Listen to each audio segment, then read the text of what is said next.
We're in the process of bringing Project Fastfish, our 1973 Barracuda, back from the grave. And now we're at the point where we're thinking, hey, what do we do to keep the moisture out? It all happens right now with Project Fastfish here on Mike's Motorworks.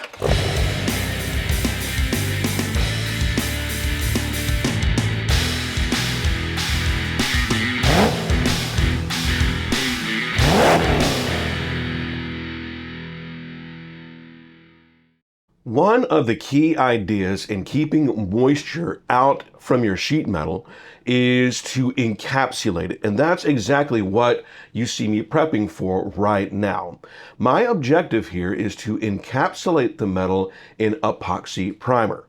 Now, epoxy primer, for those that don't know, is a direct to metal primer. It is not porous like etch primers are. So the idea here is that you encapsulate it and you keep the moisture out by encapsulating it. In fact, I've talked about this before, and I'll go ahead and leave a link right above so that you can watch that previous video or video segment. Now, as this is playing, what I'm doing is I am scuffing the surface. That way we can promote additional adhesion for the epoxy primer to lay down upon. The tools that I'm using here are relatively simple. The primary tool is the DA sander with 150 grit. That's a short throw sander that gets the big broad areas. Then of course you have the hand sandpaper, which is useful to get into the harder to reach areas. And both of those I'm using 150 grit on. And then of course finally I'm also using the scuff pad to scuff up certain areas. Hey, Mike, what are you using for your epoxy primer? Are you using anything fancy? Are you using a single stage, a multi-stage? What's going on? Well, here is what I am using. I am using Eastwood's epoxy primer. Now, I get it. The stuff from Eastwood is great. And quite frankly, like many other companies, what they do is they get their products and then they slap their labels on there and resell the product. That's fine, whatever. Their model is good and they wouldn't choose bad products because it's Eastwood. And I have trusted Eastwood products for a long time, right?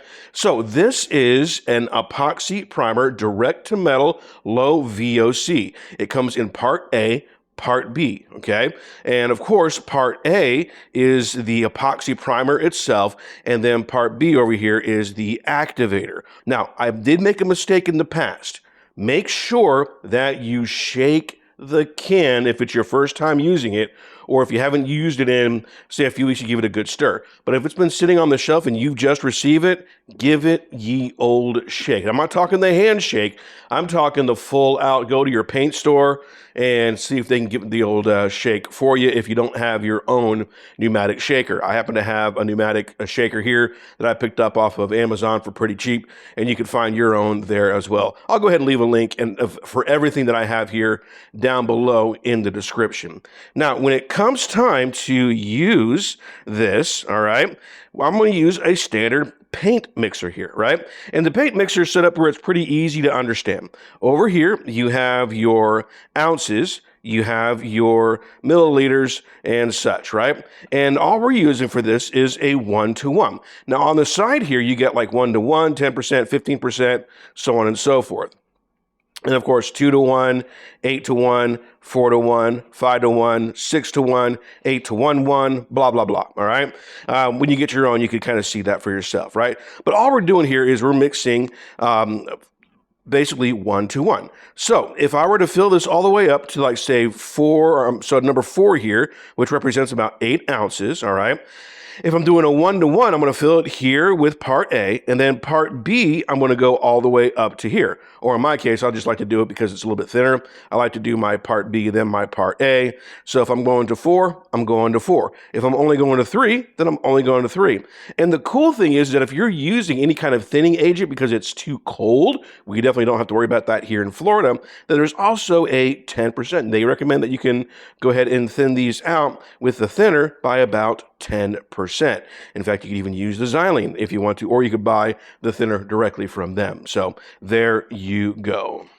Now it's time to apply our epoxy primer. And yes, keyboard warriors, I am using nothing more than an inexpensive HVLP gun that I picked up from Harbor Freight years back. You don't need the fanciest gun to apply this kind of primer.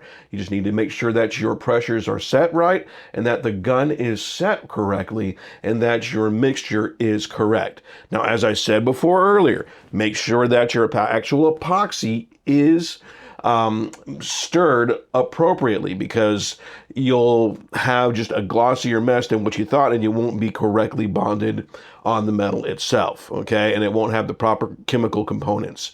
Now, as I'm spraying here, I'm making sure that I'm getting no runs. I'm using an easy, simple fan motion where applicable, and then I'm trying to get to all the crevices that need to be addressed.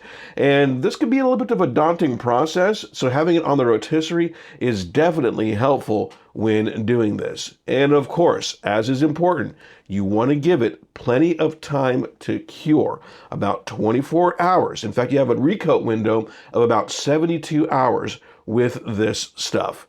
So now it's time to go ahead and take a look at seam sealing the underside of Project Fastfish. On my messy workbench, we have two, well, we'll call them cans or tubes of Dynatron number 550 seam sealer in gray. This stuff tends to be a little bit less expensive than, say, its two-part urethane counterparts. This seam sealer is a solvent-based paintable seam sealer. It boasts itself as being fast skimming, non-sagging, and of course, non-staining. Well, that's with proper prep, of course. And we are using this today in a heated environment because it is quite warm.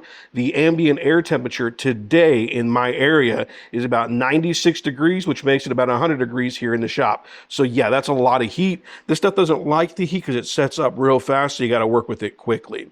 Okay, now there are other seam sealers that are available. There are two-part urethane seam sealers, but those tend to be about $10 more per tube than this. And instead of getting a 12-ounce tube, you get a 10-ounce tube. You can see where I'm going with it, right? And I've heard that it is a little bit more difficult to work with and spread. So that's one of the reasons why I chose the Dynatron. Now, I'm going to be working on the car here shortly, and you're going to see me work on this, and I'm going to do a demonstration real fast. But here's the deal, okay? See how I have these cut here? One is cut a little bit different than the other. Well, that's because I've cut this based off of the area where I want the seam sealer to go. Obviously, we have more space. Obviously, we have less space. And there's a couple of key things for our seam sealer, and let me show you. Now, as you can see here, we got a little bit of a gap here. We got a broader gap here. Then the gap kind of thins out as we get into here. Here we've used nothing more than blue painter's tape. Now, some people will go far as using like that thin tape to kind of get as close as they can to make it super clean. Again, I'm not too concerned with that at this point. If you wanted to be that super nitpicky about it, absolutely. Get some of that stripe tape, that vinyl stripe tape, then put that down, then overlay over that. You're more than welcome to do that. But this kind of does the same purpose for us here, okay? Now I'm going to use an awkward angle here, but I'm going to still try to use this and try to make this work, all righty? But basically I'm taking my tip here and I'm aiming that tip so that it rests and resides inside that cavity, so that when I go ahead and put this in, it goes ahead and it fills in most of this. Now, this gun right here is nothing more than a caulking gun or a sealant gun that you can get from your local hardware store. This one came from Home Depot, and it is good, a decent one. Didn't pay a whole lot of money for it. It was only like $5, so you're not spending too much money on the tool itself. So now that I got that filled in there, I could get my other tube. Let me go get that real fast and just switch out the one with the larger hole in it. And I'm going to do the same thing again, except this time I'm going to aim really deep into that crevice and start squirting and just work it down, just like before, kind of like this back and forth motion to kind of fill it in. This back and forth motion. That's all I'm trying to do, is just simply fill it in to prevent that water from going back, or to help prevent that water from going back into the interior. Now the interior will also have sections where they have the seam sealer put on, but this creates additional protection. Now, with a gloved hand, I'm going to take just a little bit, squirt my finger with the solvent. I'm just using WD-40 solvent here, right? And I'm just going to kind of work this down. And that solvent helps keep everything kind of smooth-ish. All right, I'm just working it down. If there's any excess, that's fine. I might be able to take that excess and work it back up there. I'm just being average, just usually cautious here, but not super cautious because I got that tape just in case I mess up with something. Now, I have heard that people have had complaints with this type of seam sealer, the Dynatron 550, that after time, because it's solvent-based, it will shrink on you. However, after we get the bed liner on there, the Herculiner, I don't think that will be an issue, okay? And so we're just gonna do this a whole lot throughout all the spaces that need it in the vehicle. And we're gonna put that into time lapse for you, should you decide that you wanna watch such things. Now, I will admit, we're going to put a whole lot more seam sealer than you would have found from the factory when this car is new. In fact, they wouldn't have wasted their times doing this area, particularly where I'm working at, because the other side received the seam sealer. Where you would have found seam sealer in this zone would be the rear wheel wells specifically because of the chance for intrusion of moisture. Additionally, you would have found seam sealer from the factory on outside seams, like around the firewall or where the cowl meets the firewall and where the side cowls meet the firewall and such. So basically the premise is that we're trying to keep moisture out. I can't say that enough, especially when someone has taken so much time to bring their car back from the dead and has put so much effort, energy, and money into making the car fantastic again. We want to make sure that certain things are done a little bit better than factory if your goal is not a complete 100% factory restoration. Here is a space where I used the thinner portion. You can see what I've done here. There is a clear area where I taped off on the bottom and taped off on the top. And I was really careful on how I spread this. And effectively, all I did was put this in and on and then spread it out with my fingers. Now you can use some WD-40 to kind of thin it out because it is solvent based, but I didn't want to do that here because of the epoxy primer, and I didn't want the additional chemicals on the epoxy primer, especially when it comes time for coating this in the future with the Herculiner. Now over here was a little bit messier, but you could see where I used a larger hole to cover the welds here for the subframe connectors, and of course for filling in the gaps here. So this required the thin cut up there and then the thicker bottle down there. Now the idea here is that you're going to cover any seam that might get water inside the car itself into the main cap, okay? Or in areas where you don't want that rust to build up.